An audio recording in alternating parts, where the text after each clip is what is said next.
أعوذ بالله من الشيطان الرجيم بسم الله الرحمن الرحيم الحمد لله رب العالمين وصلى الله على محمد وآله الطاهرين اللهم صل على محمد وآل محمد وعجل فرجهم السلام علیکم ورحمۃ اللہ وبرکاتہ۔ السلام علیکم وبا، کیا حال چال؟ خیریت سے آپ سب لوگ ٹھیک ہیں؟ تسلیم میم، علی اصغر، غلام علی رضی، شکر اللہ۔ شراز شاری فرقان۔ ہماری گفتگو چل رہی تھی کتاب تفسیر موضوعی، کتاب نہیں موضوع، سبجیکٹ تفسیر موضوعی کتاب قصہ قرآنی میں قرآنی قصوں کی خصوصیات، قرآنی قصوں اور واقعات کی خصوصیات کے بارے میں 10ویں درس کا خلاصہ یہ ہوا کہ قرآنی قصے کی خصوصیات کیا ہیں؟ واقعیت، سچائی اور حقیقت کی بنیاد پر بیان کیے گئے ہیں، اور قرآنی قصے غائبانہ روایت کی روش پر۔ کون سی روش اپنائی گئی ہے؟ قصے بیان کرنے کی دو روش ہیں، ایک تو مخاطب کر کے، ایک تھرڈ پرسن غائب یوز کیا گیا ہے قرآن میں۔ روش کون سی اپنائی؟ غائبانہ۔ یاد کرو اس وقت کو جب انہوں نے کہا، اس نے یہ کیا، اس نے وہ کیا، ٹھیک ہے؟ مخاطب والے میں کیا ہوتا؟ تو یہ کر، تو نے یہ کیا، تم نے وہ کیا، تو نے وہ، میں نے یہ نہیں، کیونکہ اس میں جھوٹ کا امکان ہے۔ لیکن غائبانہ جب ہوتا ہے تو سننے والے کو خود باور ہو جاتا ہے کہ یہ بات، یہ کردار گزر چکے ہیں اور یہ واقعات رونما ہو چکے ہیں واقعی، ٹھیک ہے؟ قرآن قصوں میں نظم و ترتیب کی رعایت، یہ بھی ایک خصوصیت ہے، اس کی حقیقت بیانی پر اثر انداز نہیں ہوتی، کیونکہ آپ نے دیکھا ہوگا کہ نظم و ترتیب جب دیتے ہیں نارمل قصے کہانیوں پہ، اگر نظم و ترتیب کی رعایت باقی رہتی ہے تو بات سچائی سے دور ہٹتی چلی جاتی ہے، ایک چیز رہ پاتی ہے۔ لیکن قرآن قصوں میں نظم و ترتیب کے باوجود بھی اس کی حقیقت پر کوئی اثر نہیں ہوتا، سب سچے ہیں۔ سوال یہ ہے قرآن قصوں میں حقیقت بیانی سے کیا مراد ہے؟ یعنی حقیقت بیانی سے مراد یہ ہے کہ جو بات جہاں جیسے ہوئی ہے وہ ویسے ہی نقل کی گئی ہے قرآن قصوں میں، چاہے وہ جانوروں کی باتیں ہوں، ٹھیک ہے؟ غائبانہ روایت اور مخاطبانہ روایت میں کیا فرق ہے؟ فرق یہ ہے کہ غائبانہ روایت میں غائب کے صیغے استعمال کیے جاتے ہیں، اس نے کہا، اس نے یوں دیکھا، اس نے، اس میں مخاطب۔ اور فرق یہ ہے کہ مخاطبانہ میں غائبانہ جو انداز ہے، جو بیان انداز بیان ہے، اس میں سننے والے کو باور ہو جاتا ہے کہ یہ بات، یہ کردار گزر چکے ہیں اور یہ بات واقع ہوئی ہے۔ قرآن نے قصوں کو بیان کرنے کے لیے غائبانہ روایت کا انتخاب کیوں کیا؟ وہی وجہ جو میں نے ابھی بتائی کہ اس سے سننے والے کو باور سچا لگتے ہیں اور ہے بھی سچے، ٹھیک ہے؟ قرآن قصوں میں نظم و ترتیب پر، لیکن مخاطبانہ روایت میں جو ہے کریکٹر جو ہے وہ لکھنے والے کے مرہون منت ہے، وہ جیسا بنا دے کریکٹر۔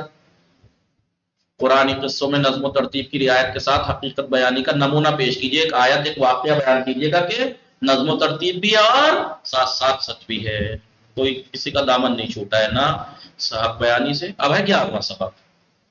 11ویں سبق میں جو بیان کریں گے وہ یہ بیان کریں گے قرآن نے قصوں کی جو پیغام رسانی کے لیے کیا اہم اہتمام کیا ہے۔ قرآن کے جو ہے وہ قصے ہم نے پہلے ہی پڑھ چکے ہیں۔ قرآن قصوں کے اہداف، ہدف میں سے ایک ہدف کیا ہے؟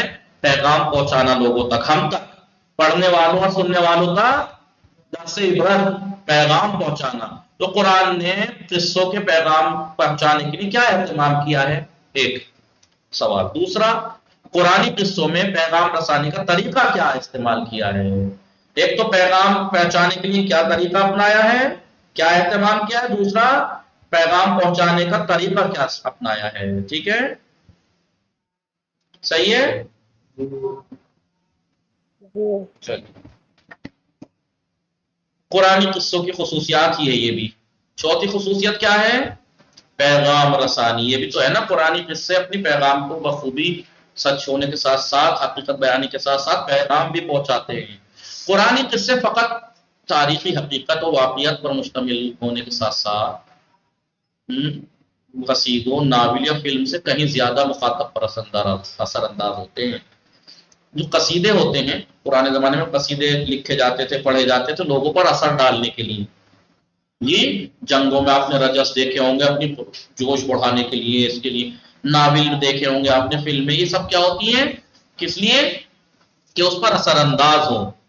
لیکن ان میں سچائی نہیں ہوتی ہے، ضروری نہیں ہے کہ ناول یا فلم میں سچائی ہو، یہاں تک کہ قصیدوں میں بھی جو ویسے قصیدے لکھے جاتے ہیں بڑھا چڑھا کے بات کو پیش کر دیا جاتا ہے، نہیں، لیکن قرآن جی قصے تاریخی حقیقت اور واقعات پر مشتمل ہونے کے ساتھ ساتھ جی یہ ان سب سے زیادہ اثر انداز ہیں.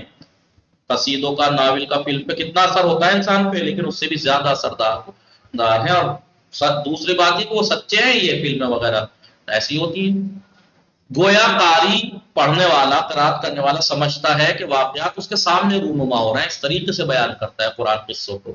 ابھی آپ جناب موسیٰ و ہارون کا دربار فرعون کا والا واقعہ صحیح سے قرآن سے پڑھیں تو اس میں آپ کو لگے گا جیسے وہ آپ بھی وہیں ہیں، آپ کے سامنے ہو رہا ہے. اور لوگ اس کی نگاہوں کے سامنے ہیں اور خود اس سے ہم کلام ہیں، خود جیسے اس سے بول رہے ہوں. اگر ایسا نہ ہوتا تو قرآن کا قصہ بیان کرنے کا جو حقیقی فائدہ ہے وہ کیا ہے؟ عبرت اور نصیحت. قرآن کے جو قصے بیان کیے ہیں اس کے بہت سے ہدف ہیں، ان میں سے سب سے اہم ترین ہدف کیا ہے؟ عبرت، لیسن، نصیحت. کیا آپ اسی لیے آپ قصے کے بعد آپ نے جو کہا ہوگا لعلکم تذکرون، شاید تمہیں یاد سمجھ میں آ جائے، شاید تم عبرت لو ان سے، یہ کرو. یہ سب کیا ہے؟ تاکہ ہم ان کے عبرت لے سکیں کہ کیا ہمیں کرنا ہے جس کی وجہ سے کامیاب ہوں، اور کیا انہوں نے ایسا کیا جس کی وجہ سے وہ ناکام ہوئے تو ہمیں نہیں کرنا ہے. سمجھ میں آیا نہیں؟ لہذا قرآن کے قصے کا بیان کرنے کا جو حقیقی فائدہ جو کہ عبرت اور نصیحت حاصل کرنا ہے، حاصل نہ ہوتا اگر ایسا نہ ہوتا. کیسا؟ اس طریقے سے قرآن اپنے قصے کو بیان نہ کرتا کہ گویا پڑھنے والے کو ایسا لگتا ہے جیسے اس کے سامنے ہو رہا ہے سب کچھ. اگر ایسا نہ ہوتا تو قرآن کی یہی اثر انگیزی تھی جی، کہ جس کی وجہ سے کافروں نے اس معجز نما کلام کو بھی جادو، سحر اور گزرے ہوئے لوگوں کے افسانے تو کبھی فالگیروں کے اقوال کا مجموعہ قرار دیا. یہی تو وجہ ہے نا، معجز نما ہے نا، نہیں سمجھ میں آ رہا تھا ان کو ان کا اعجاز، اسی وجہ سے انہوں نے کیا جادو ہے، سحر ہے کہ آدمی کھینچا چلا جاتا ہے. بھائی اتنا ہی تو اثر ہوتا ہے قرآن کے واقعات کا کہ کفار جیسے نہ چاہ کے بھی، آپ نے کہا پڑھا ہے نا تاریخ میں کہ ایک کو بھیجا جو بھی اس کے پاس مت جانا، جو بھی جاتا ہے وہ سنتا رہے. بس ایسا اثر اور ایسا ہوا ہے کشش ہے ان کی آواز میں، اس کلام میں، کہ آدمی کھینچا چلا جاتا ہے. لہٰذا انہوں نے کسی کو کیا تھا، مسعود تھا، عبداللہ کون تھا وہ جس کو بھیجا تھا، خالد بن ولید، کہ جاؤ کیا سنو اور جواب دو کیا کرنا ہے ہمیں. وہ گیا، وہ بھی جا کے سننے لگا اور آ کے تعریفیں شروع کی. تو تعریفیں کرنے بھیجا تھا یا تجھے توڑ نکالنے کے لیے کہ بھائی دیکھو ویسے تو کوئی کمی نہیں ہے، سب کچھ زبردست ہے، لیکن اب ایک ہی طریقہ ہے کہ لوگوں کو ان کے پاس جانے سے روکو اور اس کے لیے یہ کہہ دو کہ جادو ہے، سحر ہے، تاکہ لوگ ان کے قریب نہ جائیں.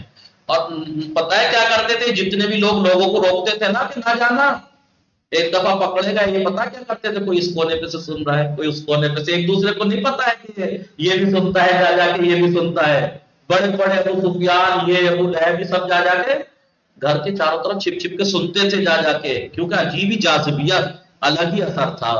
لوگوں کو روکتے تھے لیکن اتنا جاذبیت تو خود جا کے چھپ چھپ کے ایک دوسرے سے سنتے تھے. سمجھ میں آ رہا ہے نہیں؟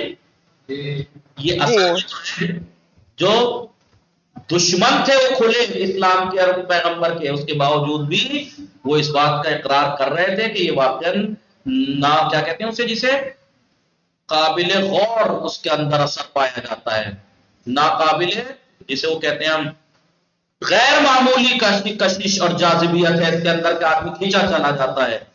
تو یہی تو اثر ہے نا پرانی قصوں میں، حقیقت بیانی کے ساتھ ساتھ فنی، رواں اور مؤثر لب و لہجہ ہی اس بات کا باعث ہے، کیونکہ اس میں فنی طور سے قصوں کو بیان کیا گیا ہے. حقیقت بیانی تو ہے ہی، اس کے ساتھ ساتھ فنی اعتبار سے قصہ واقعات بیان کیے گئے ہیں، روان ہیں اور مؤثر لب و لہجہ بڑا اثر انداز ہے.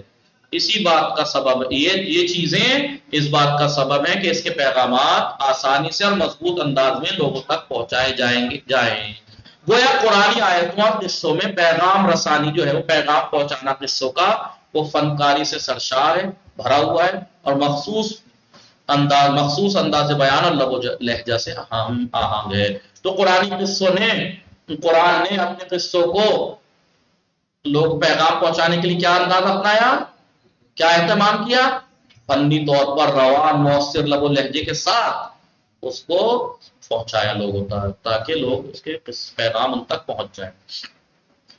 ہم یہاں پر ایسے چند طریقے بیان کر رہے ہیں جو پیغام رسانی کی اصل روح کو باقی رکھنے پر دلالت کرتے ہیں. کچھ واقعات یہاں بیان کریں گے، طریقے جو پیغام کیسے پہنچتا ہے، اس کی اصل روح کو ایسے پہنچتا ہے پیغام، اس کی اصل روح کو باقی رکھتے ہیں. نمبر 1، اثر انگیز لمحات کا انتخاب ان لمحات کا کیا ہے جو اثر انداز ہیں۔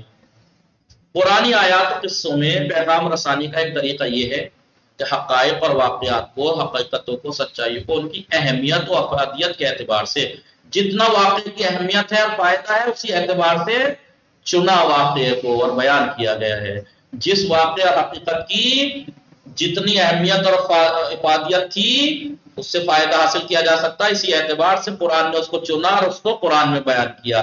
یعنی قصے کے حصوں کو یہ نہیں کہ پورے کا پورا قصہ اٹھا کے ناپ دیا، 10 صفوں میں 20 صفوں میں پورا ناول تیار کر دیا، نہیں، اس پورے واقعے کا جو اہم ترین پارٹ تھا اس کو لا کے رکھا۔ سمجھ میں آ رہے نہیں؟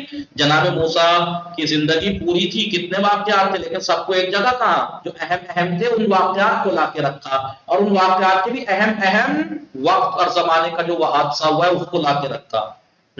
یعنی باقی تو آپ کو تاریخ سے معلومات ہے، قرآن میں تھوڑا ہی ہے کہ پورا واقعہ جناب موسیٰ نے کی والدہ نے کیا ہوا، اس نے کتنے لاکھ بچوں کو مروا دیا تھا اور اس نے یہ کر دیا تھا، اور پورا واقعہ کہاں ہے قرآن میں؟ بس اس کا مین پوائنٹ لا کے جو پیغام پہنچانے کے لیے اثر انداز ہو وہ پوائنٹ لا کے رکھا۔ صحیح ہے نہیں؟ یعنی قصے کے حصوں میں کہ قصے کا کون سا حصہ، کون سا پارٹ چوز کر کے یہاں رکھنا ہے، اس میں اس بات پر زیادہ زور دیا گیا ہے کہ اثر انگیز حصے و لمحات منتخب کیے جائیں۔ اس پورے انسان کی جو ایک واقعہ رونما ہوا، جو ایک انسان کا جیسے جناب موسیٰ کا دربار فرعون کا پورا واقعہ، اس لمحات کو وہاں رکھا قرآن میں جو اثر انداز تھے زیادہ لوگوں کے دلوں پہ، کیسے جادوگروں نے کیا کیا، اور جادوگر پہ ایمان لے آئے، اور اب انہیں یا تو فرعون سے اتنا ڈرتے تھے کہ عبادت کرتے تھے، سجدے کرتے تھے اس کے سامنے، یا ویسا ان کے اندر ایسا کیا جذبہ آ گیا کہ وہ کہہ رہا ہے کہ تم نے میری اجازت کے بغیر ایمان لے آئے، میں تمہارے ہاتھ پیر کٹوا دوں گا۔ تو انہوں نے کہا اب تو پوچھ جو چاہے وہ کر لے۔ اب ایسے کون سی چیز آ گئی ان کے سامنے کہ جب ان کا ڈر ہی نکل گیا؟ تو دیکھیے اثر انداز چیزیں وہ واقعے کا حصہ وہ رکھا یہاں لا کے، ٹھیک ہے۔ زیادہ زور سے اثر انگیز حصے اور لمحات منتخب کیے جائیں، اسی لیے کم اہمیت والے جزیات کو چھوڑ دیا گیا، جن جزیات کی واقعے کے جو وہ جز جن کی اہمیت اتنی زیادہ نہیں تھی اسے چھوڑ دیا گیا، تاکہ قصہ عقیدے کی تقویت، عقیدے کو مضبوط بنائے اور اخلاق و کردار کی اصلاح میں زیادہ سے زیادہ اثر انداز ہو سکے۔ اس میں غیر ضروری حصوں کو ہٹا کے مین، ٹھیک ہے۔ باقی ہاں اس کی روشن مثال ہمیں حضرت نوح کے قصے میں ملتی ہے، جہاں آپ کی تبلیغی عمر کتنی تھی؟ 950 سال۔ تو بتائیے قرآن میں 950 سال کی تبلیغ بیان کی ہے جی، کہ کون سے سال میں کیا ہوا، سال میں کیا ہوا، 950 سال کا بیان کرتے کرتے تو کئی کتابیں چاہیے اتنی موٹی موٹی، لیکن آپ نے دیکھا جہاں آپ کی 950 برس کی طویل تبلیغی زندگی سے فقط کشتی بنانے، آسمان و زمین سے پانی ابلنے، تمام کافر اور بدکار افراد یہاں تک کہ آپ کے بیٹے کے غرق ہونے اور مومنین و حیوانات کے جوڑوں کی نجات کا ذکر ہوا ہے۔ یہ مین حصہ ذکر کیا قرآن میں، یہی نہیں بلکہ سورہ عنکبوت میں تو بس ان حادثات کی طرف بس اشارہ ہی کیا ہے، بیان بھی نہیں کیا۔ سمجھ میں آ رہا ہے؟ جو اثر انداز پارٹ تھے قصے کے داستان کے وہ چنی تاکہ اثر ہو، ایمان مضبوط ہو، عبرت مل سکے، حقیقت پہنچ سکے۔ باقی یہ واقعہ ہم کل پڑھیں گے۔ یہ اشارہ جو وَلَقَدْ أَرْسَلْنَا أَعُوذُ بِاللَّهِ مِنَ الشَّيْطَانِ الرَّجِيمِ وَلَقَدْ أَرْسَلْنَا نُوحًا، اور ہم نے نوح کو یقیناً ہم نے نوح کو بھیجا إِلَىٰ قَوْمٍ ان کی قوم پر، فَلَبِثَ فِيهِمْ أَلْفَ سَنَةٍ إِلَّا 50 عاما، اب وہ ان کے درمیان 950 سال ٹھہرے، پھر فَأَخَذَهُمُ الطُّوفَانُ، پھر ان کو طوفان نے لے لیا، یعنی گھیر لیا، وَهُمْ ظَالِمُونَ، جبکہ درحالی کو ظالم تھے، لہذا طوفان میں ان کا عذاب آ گیا۔ فَأَنجَيْنَاهُ، ہم نے ان کو جناب نوح کو نجات دی، وَأَصْحَابَ السَّفِينَةِ، کشتی اصحاب سفینہ کشتی والوں کو، وَجَعَلْنَاهَا آیَةً لِلْعَالَمِينَ، اور ہم نے عالمین کے لیے ان کو نشانی قرار دیا۔ بتائیے بس اشارہ ہوا ہے یہ کہ کشتی کو یوں کر دیا، وہ کر دیا، بات ختم ہو گئی اور نجات دے دی۔ اہم پارٹ کو ذکر کر دیا کہ اہم مقصد یہ ہے ظالم تباہ ہو گئے، مومن نجات پا گئے، اور بیٹا وہ غیر مومن چاہے غیر بھی ہو تو مومن اپنا ہے، اور کافر چاہے بیٹا ہی کیوں نہ ہو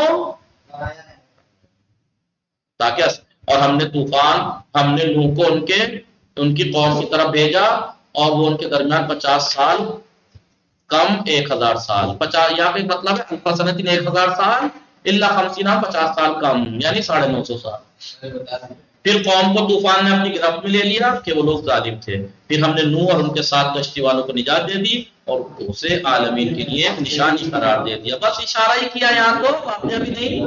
لہذا قرآن نے اپنی حقیقت بیاننے کے لیے، حقیقت پہنچانے کے لیے، پیغام پہنچانے کے لیے ایک طریقہ یہ اہتمام کیا کہ قصے کے وہی پارٹ کو چن کے یہاں ذکر کیا قرآن میں جو زیادہ مؤثر اور اثر انداز تھا، زیادہ اہم تھا۔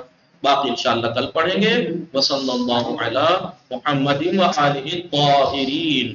اللہم صل علی محمد وآل محمد وعلی آل محمد۔